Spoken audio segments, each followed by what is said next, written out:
Bonsoir et bienvenue en ce samedi 19 septembre 2020 et nous en sommes arrivés ce soir à la méditation numéro 183 dans le livre Les Psaumes des temps modernes de notre ami pasteur Jean-François Denis. Et sans plus tarder, nous allons regarder ensemble, le titre de ce soir. Un regard en accord vers la même direction pour accomplir ensemble cette vision. Dès le moment où nos yeux sont fixés sur ce que nous voyons, parce que nous expérimentons à travers nos situations, nos circonstances en viennent à contrôler et dicter notre destination et nos conditions à travers chacune de nos décisions. C'est pourquoi dans ces moments, il est primordial de se remémorer chacune des promesses qu'il a dans notre cœur déclarées.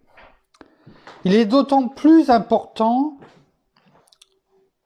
oui, sa présence de rechercher, plutôt que de douter, et de garder nos yeux fixés sur les prodiges du passé. En venant à penser que dans ces temps de tranquillité, soit il nous aurait abandonnés, soit que nous nous serions trompés. Lorsque le miracle devant nous s'opérait, sans l'ombre d'un doute, nous croyions que devant nous tu marchais. Maintenant que nous traversons ce temps d'accalmie, que nos yeux demeurent fixés sur toi, Père, je t'en prie. Donne-nous de continuer de croire, lorsque nos yeux cessent de voir. Donne-nous de déclarer et ne jamais cesser d'espérer, plutôt que de penser, quitter et tout abandonner. Donne-nous de conserver et cultiver dans notre cœur la vision. Libère en nous la force d'accomplir cette mission. Renouvelle, je t'en supplie, notre détermination en augmentant dans notre âme ce zèle pour ta maison. Tu es mon Dieu, et à jamais je te louerai. Tu es mon roi, et éternellement je te célébrerai. Tu tiens ma vie entre tes mains, et tu assures chacun de mes lendemains. Mon désir le plus cher sur cette route vers notre destin est d'accomplir seulement pour ta gloire tous tes desseins. Alors je t'en supplie, garde nos pieds bien ancrés sur le droit chemin. Merci Père, merci Seigneur, merci bien-aimé Saint-Esprit. Conduis-nous comme chaque jour, comme chaque soir, comme chaque méditation que nous faisons depuis 180 jours, 183 jours même aujourd'hui. Conduis-nous. Conduis-nous à recevoir tes enseignements. Et pas seulement les recevoir, mais que ceux-ci se gravent sur les tables de notre cœur. Que nous ne les oublions jamais. Qui nous amènent à recevoir non seulement ta paix, la joie de te servir, la joie d'entendre ta parole. Et pas seulement ta parole, de t'entendre nous parler. Ouais. Conduis-nous et garde-nous sur le bon chemin. Ô bien-aimé Saint-Esprit, dans le nom de Jésus, fortifie-nous. Ouais. Et enseigne-nous encore ce soir. Amen. Ce soir, pasteur Jean-François nous laisse une référence qui se trouve dans Habakkuk, chapitre 2, versets 1 à 3. Nous allons la prendre. Et au travers de ce que nous avons pu lire, et tout simplement au travers du titre, un regard en accord, c'est-à-dire ensemble, regardant finalement vers la même direction pour accomplir ensemble cette vision. Bien entendu, on parle de notre regard, que notre regard soit en accord avec celui de notre Père, de notre Seigneur, de notre bien-aimé Saint-Esprit, vers la même direction, c'est-à-dire vers la destinée qui nous est promise,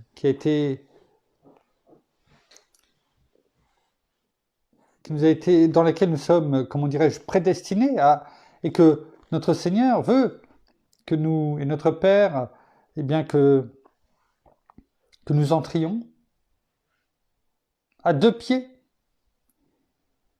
et que nous nous laissions guider par notre bien-aimé Saint-Esprit pour accomplir ensemble, parce que nous ne le ferons pas, nous n'arriverons pas au bout de ce que nous devons faire si ce n'est pas ensemble que nous le faisons, pour accomplir donc ensemble cette vision, celle qui peut-être vous a été donnée, sûrement. Eh bien, gardons-la. On l'a déjà dit, méditez, gravez sur les tables de notre cœur et pour que ensemble, eh bien, nous l'accomplissions. Alors, le thème de ce soir, c'est que la vision qui nous a été donnée, ou celle qui va nous être donnée, si ce n'est pas encore le cas, et je prie, notre Père, dans le nom de Jésus, notre bien-aimé Saint-Esprit, que cette vision, si ce n'est pas déjà le cas, eh bien, vous soit donnée, vous soit révélée à chacun d'entre nous, afin que nous la gardions, que nous ayons cet objectif, ce but, de l'atteindre et de marcher en accomplissement avec le même regard pour atteindre cette vision, cet objectif. Donc la vision domine la vie. Et c'est le thème de ce soir.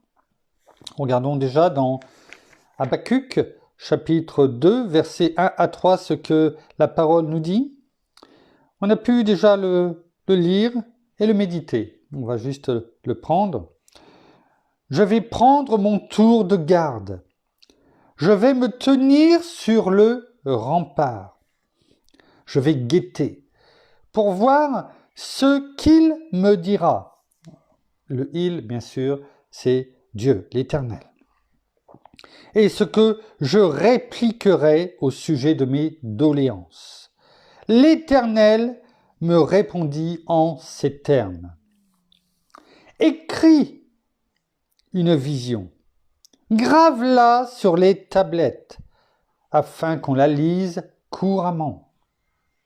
Car c'est une vision dont l'échéance est fixée. Elle aspire à son terme. Elle ne décevra pas si elle tarde. Attends-la, car elle s'accomplira certainement. Elle ne sera pas différée. Habakkuk cherchait des réponses. Il a eu un moment de découragement et je crois que tout le monde passe par ces moments de découragement. Pour quelle que soit la raison.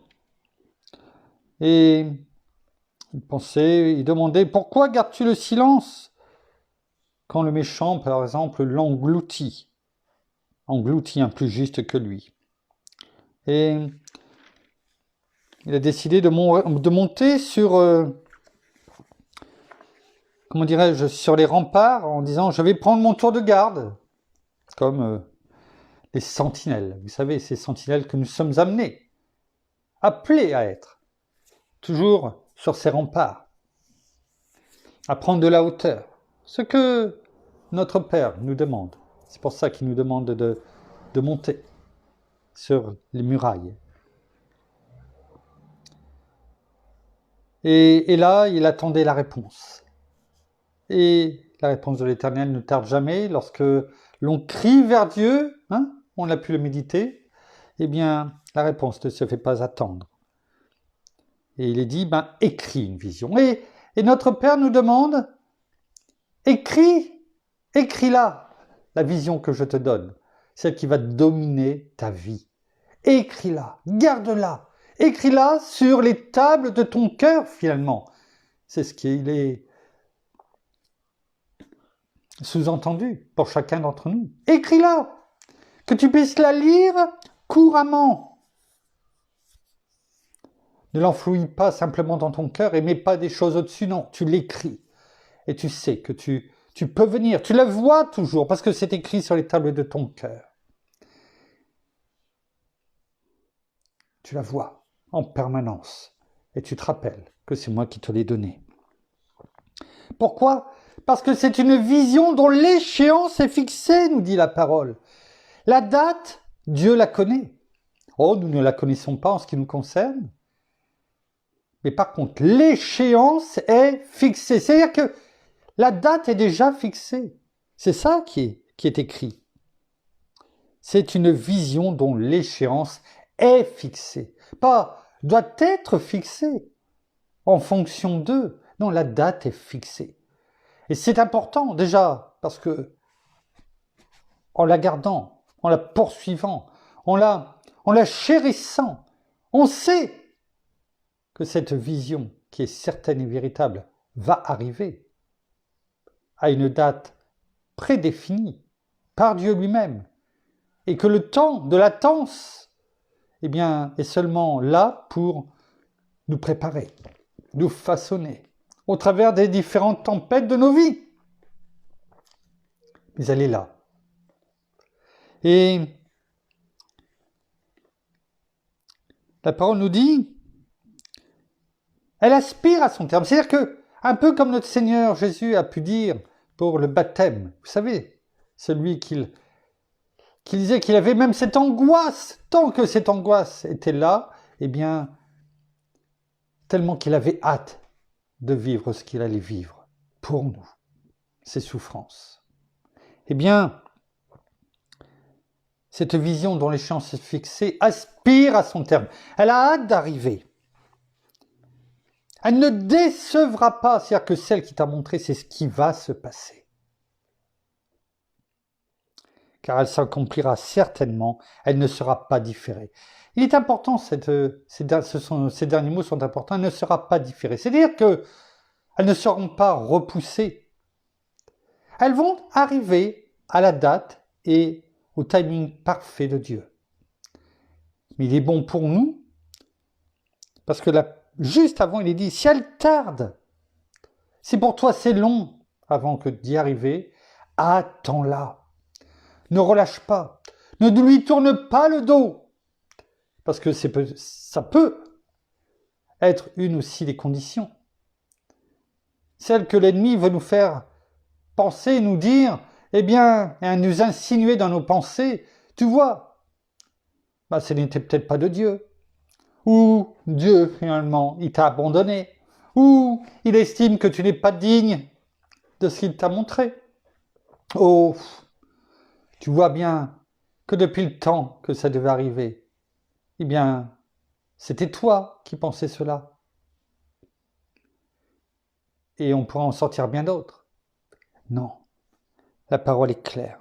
Écris, grave cette vision, parce qu'elle a une date fixée. Elle va arriver certainement.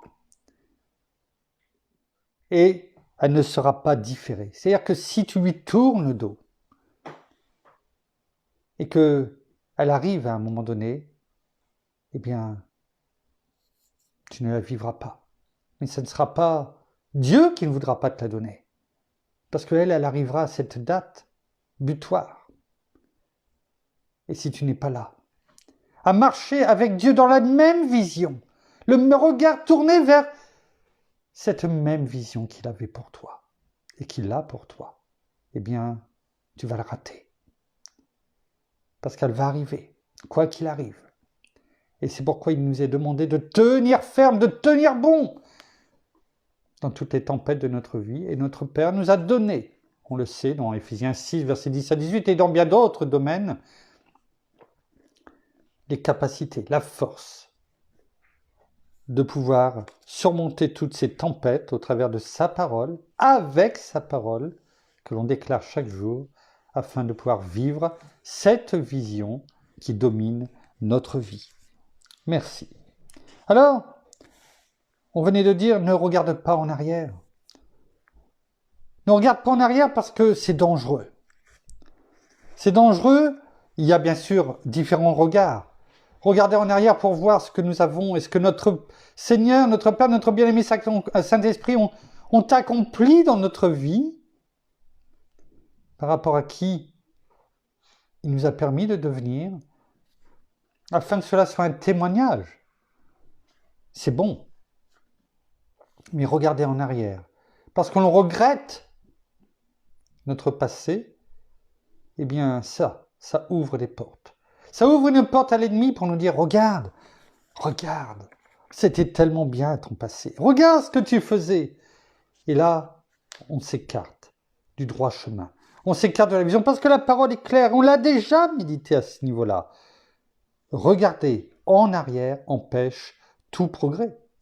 On l'a déjà dit, lorsque tu marches vers un endroit précis et qu'à un moment donné tu regardes en arrière, la plupart du temps on s'arrête pour regarder en arrière.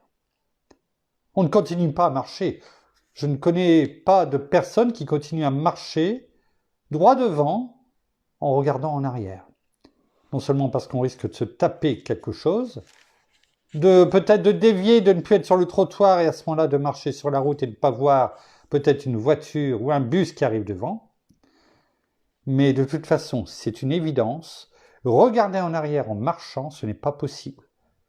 Et ça empêche de continuer, d'avancer. Donc ça empêche tout progrès. Et nous avons toujours en tête, eh bien, ce qui nous est dit dans Genèse, chapitre 19, au verset 26, avec l'exemple de la femme de Lot. Gardons en tête cet exemple. Ce n'est pas un exemple comme cela, une image, non. Bien sûr, c'est une image pour nous aujourd'hui, mais c'est ce qui s'est passé. L'Éternel avait sauvé Lot, sa femme et leurs 2 dernières filles. Les anges les avaient fait sortir de Sodome et Gomorrhe. Il les avait fait sortir. Le salut était là. Et c'est la même chose pour chacun d'entre nous. Nous sommes sauvés en tant qu'enfants de Dieu.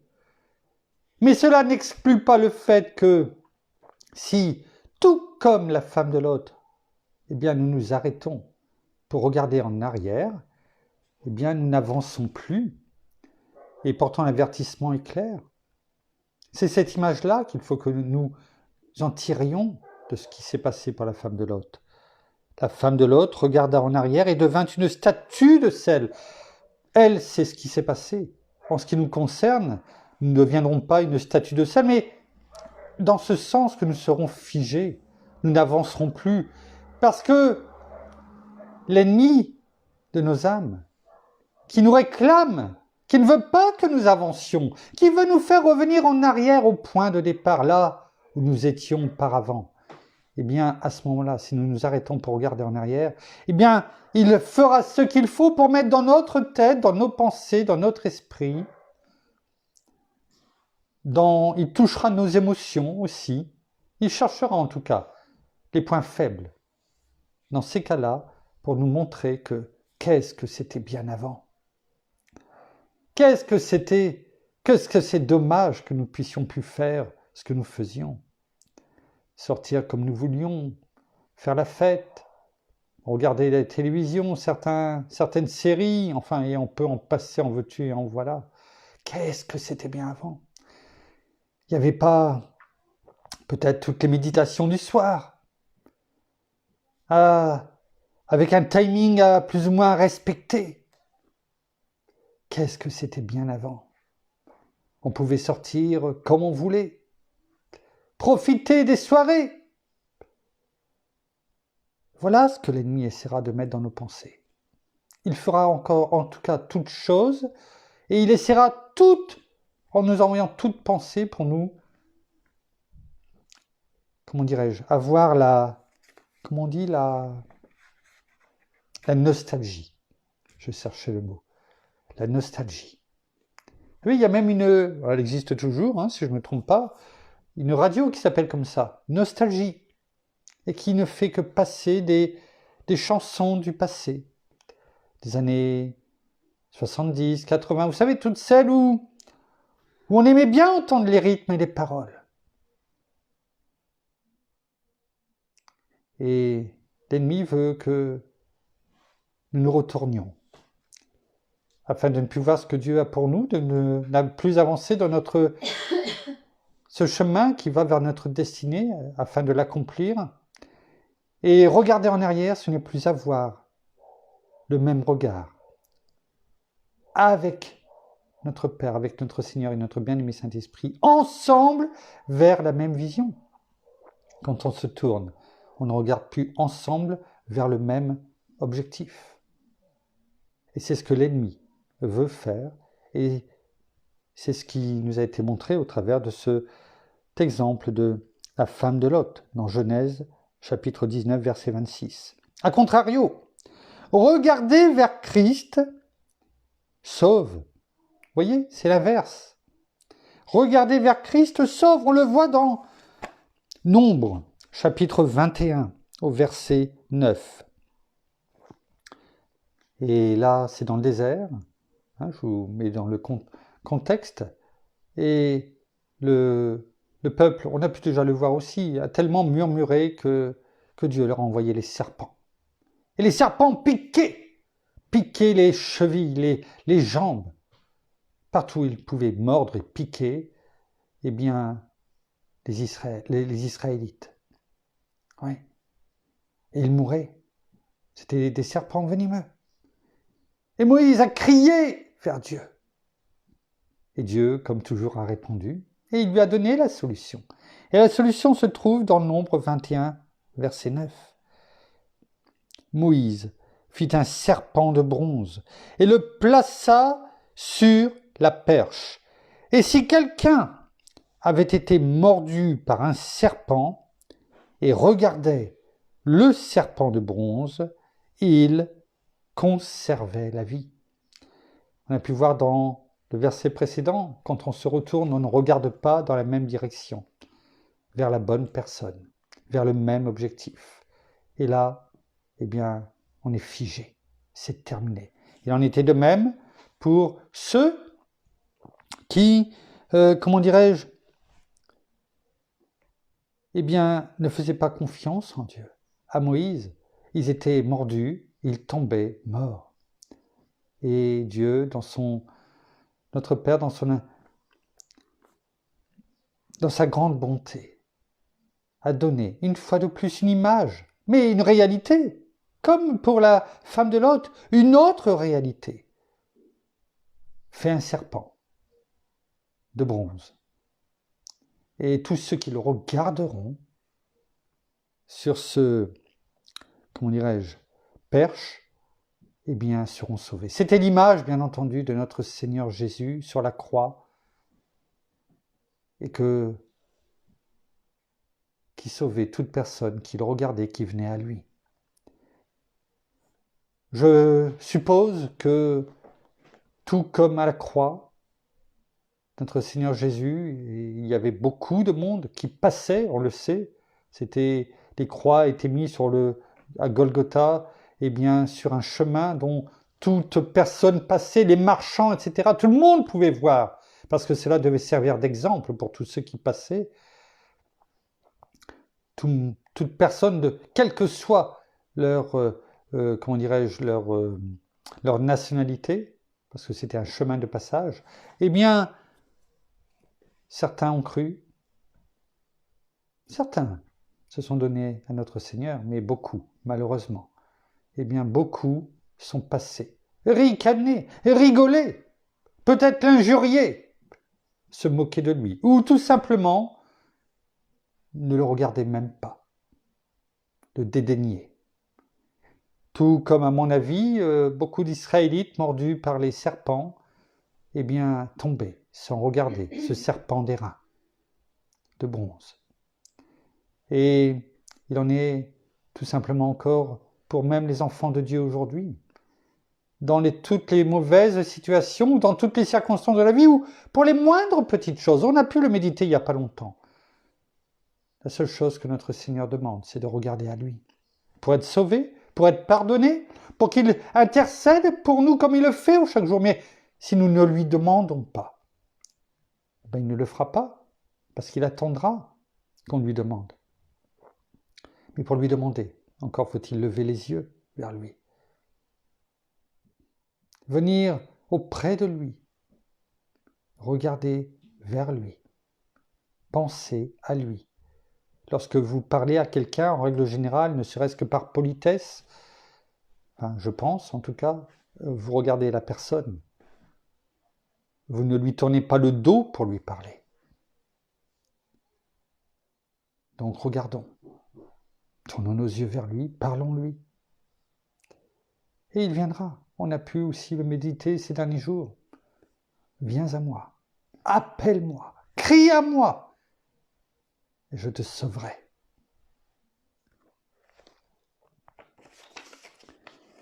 On le voit aussi dans Jean. Dans Jean, chapitre 3, versets 14 et 15, et on voit la confirmation de ce que l'on vient de parler.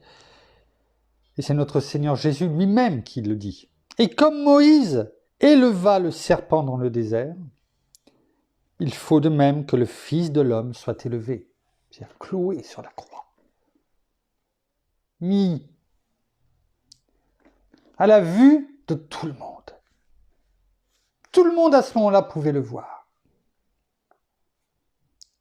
Tout le monde ne l'a pas regardé, et encore moins reçu, afin que quiconque croit en lui ait la vie éternelle. Et c'est juste après le fameux verset de Jean 3,16. Dieu a tant aimé le monde qu'il a donné son Fils unique, afin que quiconque croit en lui ne périsse pas, mais ait la vie éternelle. C'est-à-dire que il y a même entre le verset 15 et le verset 16 la conjonction de coordination « car ». 3 lettres, mais qui ont tout sens, toute vérité, comme chaque mot d'ailleurs, à cet endroit-là. C'est-à-dire que le car dit, c'est pour cela que Christ a dû être élevé, cloué sur la croix.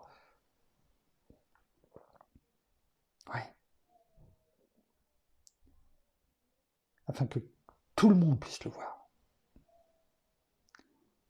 Et si la personne voulait être sauvée, il suffisait de lever les yeux, tomber à genoux, d'implorer et de le reconnaître comme le Fils de Dieu, le Messie. Et tout le monde là-bas était au courant, tout le monde le savait. Notre Seigneur l'avait dit, mais ils l'ont rejeté.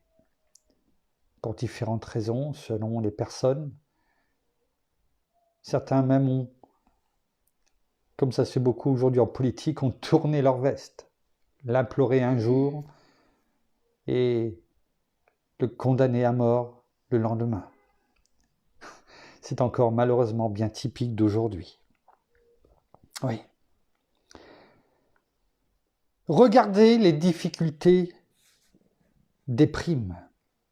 Oui. On le voit dans Matthieu chapitre 14, versets 29 et 30. C'est le passage où notre Seigneur Jésus vient vers les apôtres qui étaient dans le bateau, dans la barque, en marchant sur l'eau.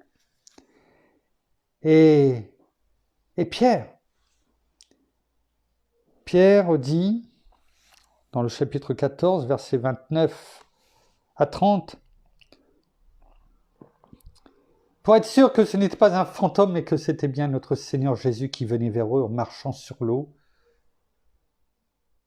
Eh bien, au verset 28, Pierre lui dit, « Si c'est toi, ordonne-moi d'aller vers toi sur les eaux. » Vous avez bien vu déjà. Pierre dit, « Ordonne-moi. » Il ne lui a pas dit simplement, « Dis-moi de venir vers toi. » Il lui a dit, « Ordonne-moi. » C'est-à-dire que il y a une différence entre, et peut-être que c'est ce que nous attendons quelquefois dans notre vie, que ce ne soit pas simplement notre Seigneur qui nous dise, par notre bien-aimé Saint-Esprit, « Viens, viens. Vas-y. » Non, mais que ça soit un ordre. C'est pour ça que, bien souvent, je le dis dans les méditations, et c'est un ordre. La parole nous donne bien souvent un impératif. Hein? Et tu as écrit un impératif. C'est un ordre. Et ça, c'est important, parce que regardez au travers de ce verset, « Si c'est toi, ordonne-moi d'aller vers toi. » C'est-à-dire que bien souvent, si nous ne recevons pas un ordre, eh bien, on est un peu comme les enfants. Vous savez, sur toute cette génération. Si on leur donne pas l'ordre de faire les choses, eh bien, ils disent « Oui, oui, je vais le faire. » Ils ne le font pas. Et je pense que notre Père nous connaît bien avant que nous nous connaissions. Parce que, eh bien, la parole, il y a 2000 ans qu'elle est écrite, même plus par l'Ancien Testament. Et déjà, il savait que si nous n'avions pas l'ordre de la parole, eh bien, nous resterions. Nous dirons oui, oui, on le fera un autre jour. Alors, qu'est-ce qui s'est passé? Bien, notre Seigneur dit, viens. Voilà les ordres de Dieu, de notre Seigneur. Vous savez, c'est oracle de l'Éternel, un ordre très court, mais que tu dois accomplir. Et il te dit, viens. Il nous dit, viens. Pierre, à ce moment-là, sortit de la barque et marcha sur les eaux pour aller vers Jésus. Il n'est pas dit qu'il ne l'a pas fait, qu'il a fait un pas, qu'il a fait 2 pas. Il est dit qu'il a marché sur les eaux pour aller vers Jésus. Mais, vous savez, le mais de Dieu, qui malheureusement bien souvent nous dessert, ce qui est le cas ici encore. En voyant que le vent était fort, il eut peur, et comme il commençait à enfoncer, il s'écria, « Seigneur, sauve-moi !» Le gros problème, il est là, dans nos vies. C'est que non seulement on demande un ordre pour se mettre en route, vous savez, comme ces bons soldats, qui n'avancent que lorsqu'ils ont reçu l'ordre. Je me rappelle quand je faisais marcher, parce que c'était ce qui m'était demandé, eh bien, les soldats, en bien alignés, pour que l'on marche d'un seul pas, eh bien, ils ne commençaient à démarrer, tous du même pas, parce que sinon la cadence n'était pas bonne, que lorsque l'on disait « en avant, marche !» Et on marche, le premier pas se faisait. Eux comme moi. Sinon, on n'avait pas la cadence. On ne pouvait pas faire avancer sa compagnie. Et là, lorsque les responsables, les chefs étaient là et que l'on devait passer devant le commandant, ça ne l'aurait pas fait. Il en est de même. On attend cet ordre, sinon on ne se met pas en marche. Et pourtant, la parole nous en donne plein d'ordres. Dans différents domaines de nos vies, on a pu le méditer pratiquement au quotidien. Est-ce que je me serais permis, lorsque on nous faisait signe d'y aller, et l'ordre même d'aller, eh bien, je serais resté là à côté de la compagnie, à attendre, je ne sais quoi. Je me serais sûrement retrouvé en prison militaire.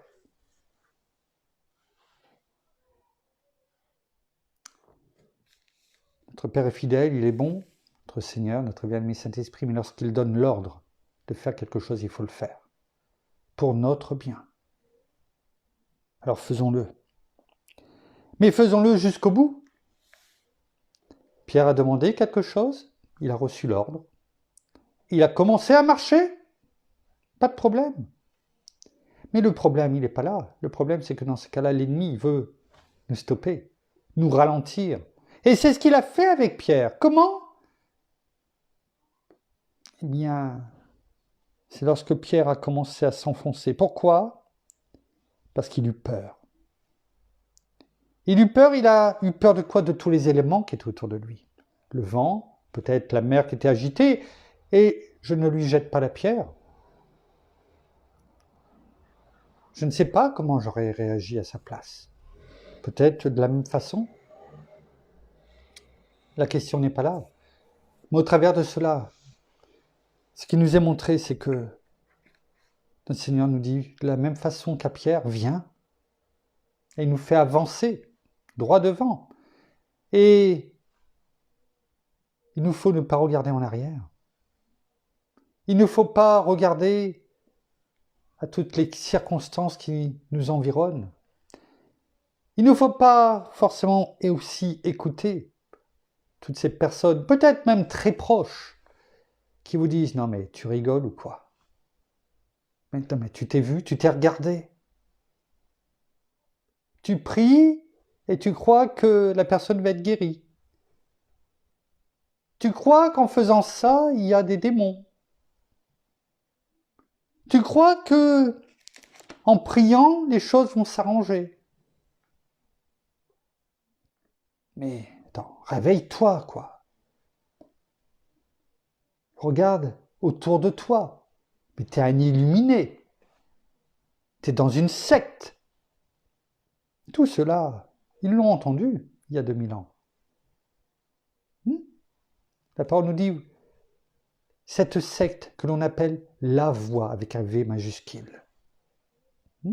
C'est-à-dire notre Seigneur Jésus. Tout cela, on va l'entendre. Des colibés, des personnes qui vont nous montrer, puis ou les murmures. T'as vu, c'est les gens qui habitent là,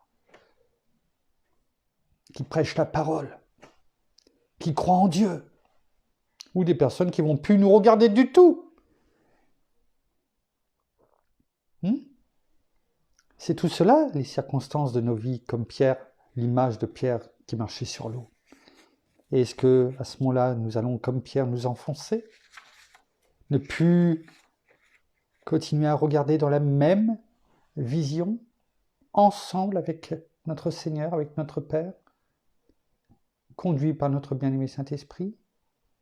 Est-ce que l'on va commencer à prendre peur et qu'on va commencer à s'enfoncer, à ralentir, peut-être à regarder en arrière, comme nous l'avons vu aujourd'hui?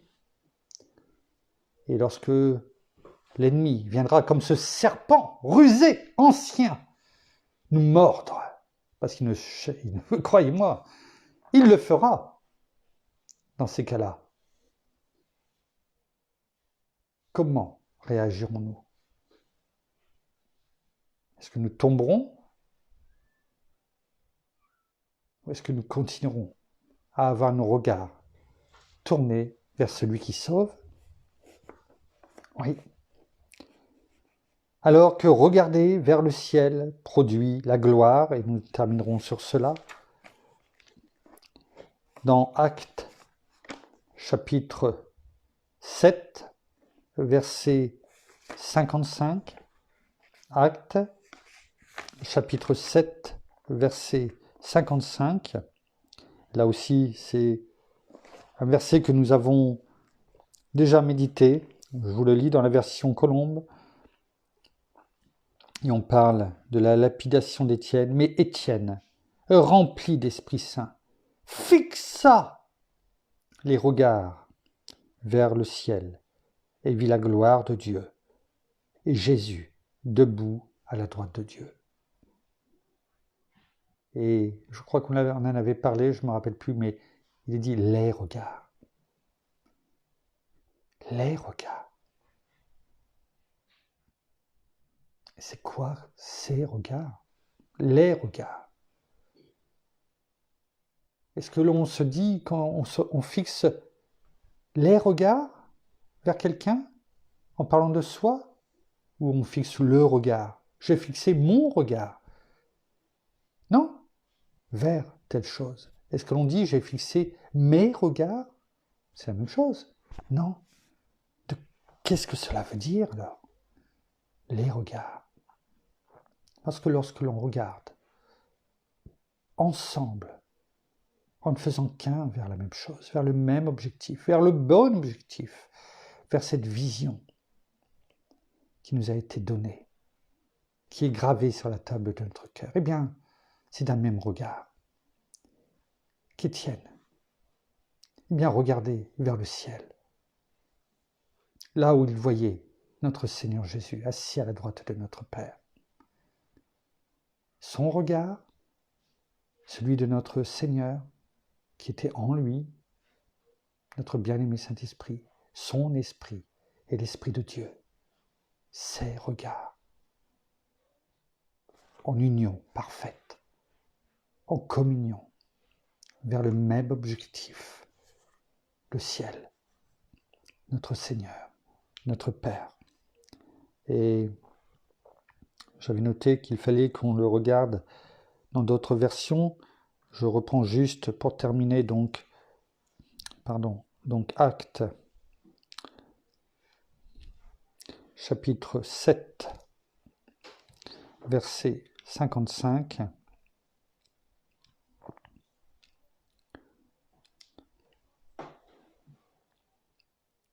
Ah oui, c'est cela qui m'avait aussi, quand je l'ai prise dans d'autres versions, et c'est ça qui est beau. Mais lui, qu'importe les versions, il y a toute cette base. Mais lui, en parlant d'Étienne, rempli de l'Esprit Saint, regarda vers le ciel. Il vit la gloire de Dieu et Jésus debout à la droite de Dieu. Dans une autre version, il est écrit « Mais lui, rempli de l'Esprit Saint, regarde vers le ciel. » Et dans une autre « Mais Étienne, rempli d'Esprit Saint, fixa le ciel et vit la gloire de Dieu. » Et dans une dernière « Mais lui, rempli du Saint-Esprit, regarda vers le ciel. » Ce qui m'avait frappé, c'est que quelle que soit la version, et ce n'est pas souvent le cas, quelle que soit la version, y compris dans la version Colombe, mais Étienne rempli d'Esprit Saint. Il n'y en a pas une seule qui n'a pour base, pour fondement, le fait que Étienne ne pouvait avoir ses yeux fixés vers notre Seigneur Jésus, vers le ciel, vers son salut, que parce qu'il était rempli d'Esprit Saint. On peut regarder vers le ciel de façon nonchalante. On peut regarder vers le ciel parce que l'on sait que notre Seigneur est vivant, qu'il prépare une place pour nous, comme il est dit dans Jean 14, et parce que notre bien-aimé Saint-Esprit, le Consolateur, que le Père a envoyé au nom de Jésus pour nous enseigner toutes choses et nous rappeler toutes choses.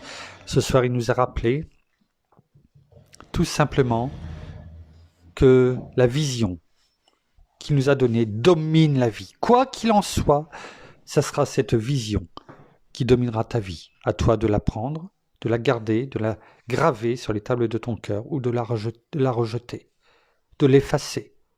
Mais quoi qu'il arrive, elle arrivera à une date fixée d'avance et elle ne sera pas repoussée.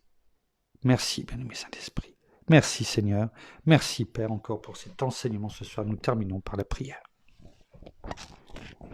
Non, merci Seigneur encore ce soir pour ta présence. Merci encore de nous révéler toutes choses par la parole. Merci de nous apprendre. Merci d'ouvrir nos yeux. Merci d'enlever tout voile qui est devant nos yeux et dans nos yeux, afin que nous puissions contempler la vérité. Toi, Seigneur Jésus, qui es le chemin, la vérité et la vie. Tu es notre vie. Oui, tu es notre chemin. Regardons à ce chemin et non pas à nos circonstances. Gardons toujours ce regard vers toi, vers notre espérance, car tu es notre espérance, tu es notre salut, tu es notre vérité, tu es notre bouclier, tu es notre roi. Alors gardons toujours nos yeux tournés vers toi. Oui, nous vivons dans ce monde, mais nous n'appartenons pas au monde, nous t'appartenons, nous sommes tes enfants.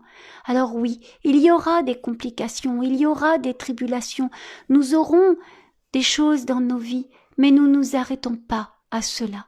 Regardons à toi, parce que c'est en toi qu'est la vie, c'est en toi qu'est notre espérance. Oui, merci pour tout, Père, merci pour ta bienveillance et ta miséricorde. Merci parce que tu nous montres le chemin qui est notre Seigneur Jésus, afin de ne pas tomber, afin de ne pas nous en écarter. Gardons toujours cette voie droite. Ne sortons pas ni à droite ni à gauche, mais ne regardons pas non plus en arrière. Allons de l'avant, toujours de l'avant avec toi, parce que c'est là qu'est notre espérance et notre salut. Dans le nom de Jésus. Amen. Merci.